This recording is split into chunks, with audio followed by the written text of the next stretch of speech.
Okay, we have Coach Napier, and he's ready for your questions. We'll start on the right side of the room, third row.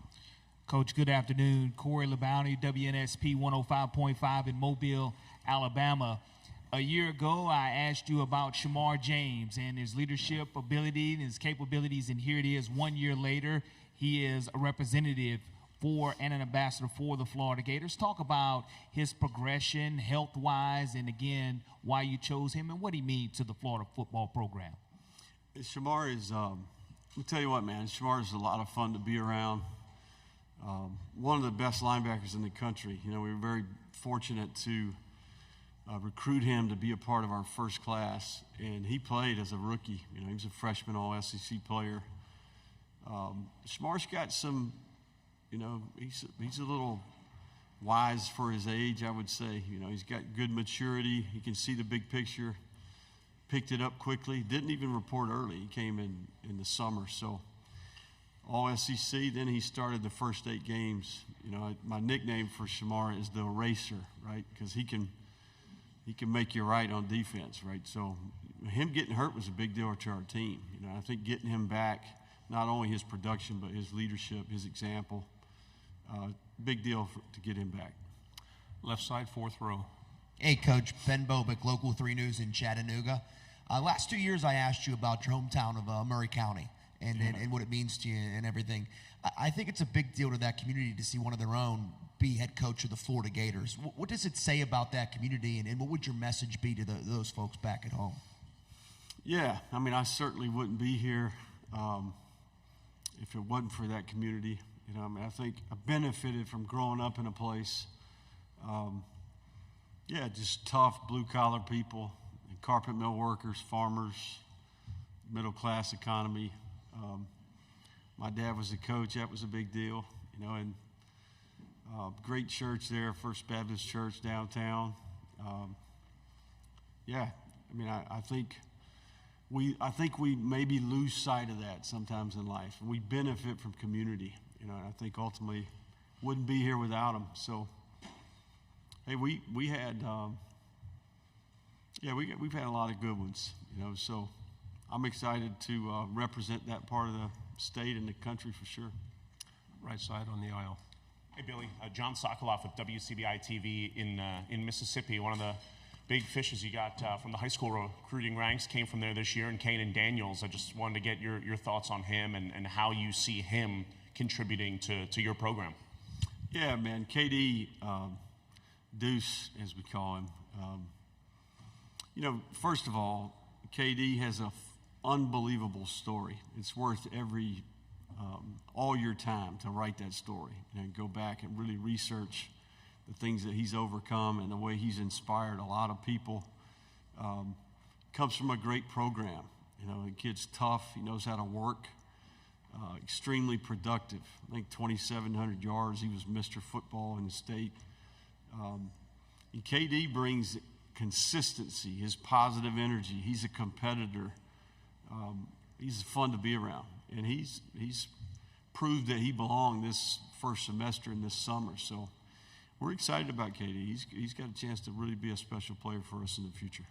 Left side of the aisle, and then you pass it forward. How you doing, Coach? Aaron Mukes, WALB, Albany, Georgia. Talk about how Graham Mertz has really emerged as a leader for this team. Yeah, he proved it on the field last year. I think the way he competed, the toughness, the grit, the way he inspired others with the way he played and prepared. I mean, this guy, he's a professional, man. I can't tell you the level of discipline and detail, the way he approaches things in the building, the way he engages people and treats people. He's the standard. And I think he really took this opportunity of Florida to kind of hit the reset button, all the wisdom and experience from his time at Wisconsin. And, you know, he started this offseason as the proven leader and quarterback of the team, right? And I think that it's been contagious to the rest of the team. He didn't just come back to play another year of football. He came back with a purpose, and he wants to leave this place better than he found it. So it's a big deal. On the right side, somebody? Kennedy Wright with CBS 42. With the SEC being under such a big microscope, how do you handle the sort of expectations that fans and the media put on the program? Yeah, I mean, it's not like it's happened before. You know, it's always been this way, right? What would you expect? I mean, I think ultimately it's no different than I tell a recruit, hey, listen, you've got to be up for the challenge. You take on this type of leadership challenge, you got to be up for that, right? We all signed up for it. I wouldn't want it any other way. You know, I would tell you, it's even more motivating the longer I'm here and the more people that I meet. And the reason it's that way is because the University of Florida has a significant history. It's been done before there. There's a hunger there to get back and be a consistent championship contender. Now, it's been 15 years, right? So we knew when we took the job that there were issues to work through, there were things problems to solve, and we're in the middle of that. You know, a guy asked me a question earlier about being on schedule. You know, I think I used that term. Well, that doesn't mean that we have won as many games that we would like to, or haven't made mistakes. It means that the culture that we're trying to create, the processes, the systems, year 3, the roster, all the things that we've been trying to build over time, I see some of that working. You know, I see that mentality starting to emerge. We live in a society that wants it now, okay? Doesn't happen that way in anything, much less football. So when you've got hundreds of people to coordinate and get all going in the same direction, in today's climate, it's even more difficult to establish trust. And I think we're over the hump. The kids that are on our team now, they picked the University of Florida and our staff, and we picked them. And the makeup of our team is different. And it will be very obvious when we start playing this fall. Left side on the aisle.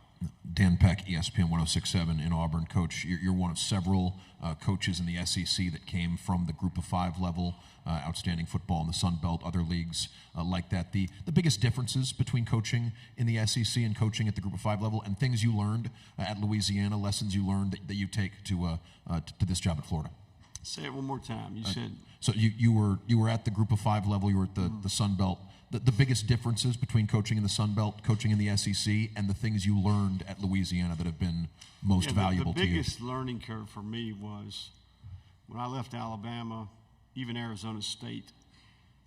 When I went to Louisiana, December signing period began, right? So that evolution of the Power 5 level of football and the pace of recruiting, the sped-up evaluation process, the June official visits, right, how that affected the entire workflow and structure, that was the biggest learning curve. At Louisiana, we didn't have an official visit in June. You know, we did everything postseason. So the sped-up evaluation process, the pace of recruiting in that first cycle, kind of recalibrating our workflow, the job descriptions. But listen, we've recruited well, don't get me wrong. But that was the biggest learning curve. On the aisle in the back. Dennis Delapane at the Fox affiliate in Austin. Coach, you have Texas on the schedule. Just some initial thoughts on the Longhorns and what Sark has built up in pretty short time in Austin. Yeah, no, Sark's got nothing but respect for Sark. Having worked on the same staff as him, you know, he's extremely bright. He's always done a good job offensively. And what I respect about Sark is he's continued to evolve. You know, I think there's lots of things that he's learned and changed in his approach. To see him kind of recreate himself a couple different times, I think is awesome. His story.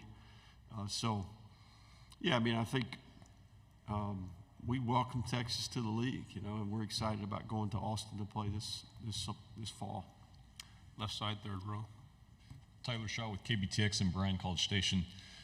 A couple of your former coaches, defensive coaches, Jay Bateman, Sean Spencer, are now at A&M. Just kind of what kind of coaches are both of them, and you know what will they bring to A&M? Yeah, no, I think Jay and Sean's track record is, you know, it's proven. They did a good job for us, and certainly they'll do a good job for Mike. You know, I mean, they're seasoned, they have experience. They both do a good job recruiting, both do a good job connecting with their players, and certainly they've got good pedigree and good experience. Right side, fifth row. Brandon Marcello, CBSSports.com. Billy, you mentioned about sticking to the process, and I know in this day and age, as you said, people want things now. How difficult is it when people try to challenge you to change your ways, to not make a wholesale change, and to continue to follow your plan, even when it seems like everybody is questioning you? Yeah, I mean, I would tell you we haven't been hesitant to change. Heck, I mean, we've been forced to change. I mean, I think this game that we're competing has changed each cycle. So we've made the necessary changes, with each opportunity. I think this offseason in particular, we've made some wholesale changes. But, yeah, I mean, I think ultimately when I say that, it's more of a mindset and a mentality and a belief as a program than it is the actual execution of the plan. The plan is always evolving. We always adapt. We always are tweaking, trying to continue to evolve. But process over outcome, that's where you get the conflict, right? Because everyone wants results. When you plant a seed, you got to continue to water and groom. And then, for a long time, you may not see the benefit, but it's happening. It's underground, and then, okay, here we go, right? So I feel as if we're experiencing a little bit of that, if that makes sense. I'm hopeful that we can improve and play a higher level of football this fall. Front row on the left. Michael Cobble from Baton Rouge. I was in the other room and you were listing off the names, Ron and John and Rob, obviously. What does it mean to have those kind of day one guys still with you and the ability to give you the perspective that you need, both good and bad, because they've seen it for so long? Yeah, no, I think we do have some. We've had most staffs lose 25 to 30% of their staff each cycle. We've had our fair share. I think we've got 5 assistants in the NFL now. We've made some changes on defense this past year. Ron Roberts has been phenomenal. I mean, I think Ron, if you dig into his history, the number of coaches that he's mentored and developed as an FCS head coach, and then obviously he was with me the first 2 years at Louisiana. We went from 124th to 18th in the country in defense, right? So it's great to have him leading the defense, that veteran experience. He went on to do great things at Baylor and at Auburn. They played high caliber defense at both those stops. So I think that's going to prove to be really beneficial for the Gators. 2 quick ones, front row and then third. Hey, Coach Jacques, you say WAFB in Baton Rouge. Coaching changes happen. You've been asked about a couple of your assistants, but just curious, what did you take away from Corey Raymond working a couple of years with him as he now comes back to LSU? Yeah, no, I love Corey. I've known Corey for a long time, man. I used to, when I coached receivers at Alabama and he was coaching the secondary, it was first rounder against first rounder every year, and I think we had some great battles. He did a good job for us. I think we hadn't been as productive as we would like on defense. We felt like we needed to shuffle the deck a little bit. So Corey's proven he's done a great job. I've got nothing but respect for Corey. Final question on the left, third row. Jesse Doherty, Washington Post. Billy, are you worried at all about how much your guys are going to be playing this video game heading into the season?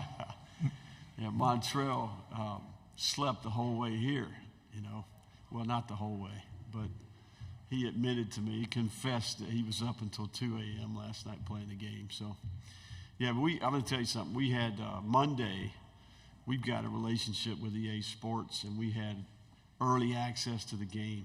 We had our team in our Gator room. We broke our accountability teams up into a bracket. They had to select 2 players to play for each team, and we had 4 stations set up. We had pizza, we had wings. And, man, I'm going to tell you, you talking about compete, you talking about energy in the room. I mean, it was the craziest thing I've ever seen. So it was a lot of fun. I think our guys had a lot of fun playing the game. And it's cool to see them. It had to be Florida on Florida. To see them playing with guys that are in the room, guys in the room make a play. They're going crazy. So we had a lot of fun. Coach, thank you very much. Great job. All right, thank you.